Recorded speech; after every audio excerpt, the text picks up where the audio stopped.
Ang intense ng mga kaganapan ngayon sa abot kamay na pangarap sapagkat sa wakas nga ay maililigtas na si Don Pepe sa kamay ni Moira at ng mga tauhan nito. Dito nga ay matagumpay na napuntahan ng mga pulis ang hideout nila Moira at naitakas nila ang kawawang si Don Pepe. Samantala ay makakakuha nga agad ng tip si Police Officer Gonzaga kung saan nagtatago si Moira at ang mga tauhan nito. Kaya naman ay agad niyang sasabihin kay Doc Robert at Giselle na nakahanda na nga daw ang mga tauhan niya para lusubin ang hideout nila Moira.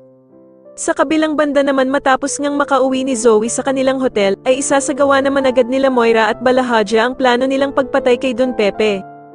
Nanginginig na tatanungin naman ni Don Pepe sila Moira kung saan siya nito dadalhin, at sasagutin naman siya ng bruhang si Moira na dadalhin nga daw siya nito sa impyerno. Subalit sa huling pagkakataon naman ay makikiusap si Don Pepe sa kanila, at hihiling nga ito kay Moira na bago daw siya nito patayin.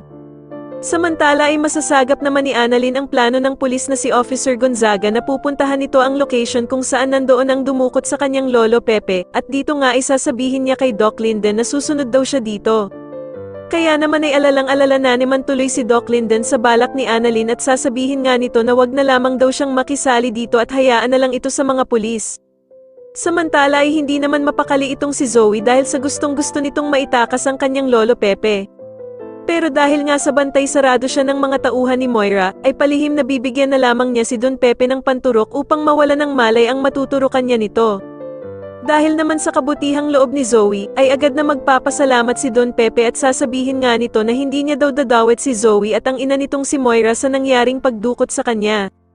Sa tingin niyo magtagumpay naman kaya ang gagawing pagligtas ng pulis kay Don Pepe at dito na nga kaya talaga siya tuluyang makatakas, mas lalo na nga talagang nagiging exciting ang mga susunod na kaganapan kaya naman ay mas lalo pa nating abangan ang mas lalong gumigandang abot kamay na pangarap. Maraming salamat po sa inyong panonood at sana po ay mas subscribe niyo ako. Maraming salamat po.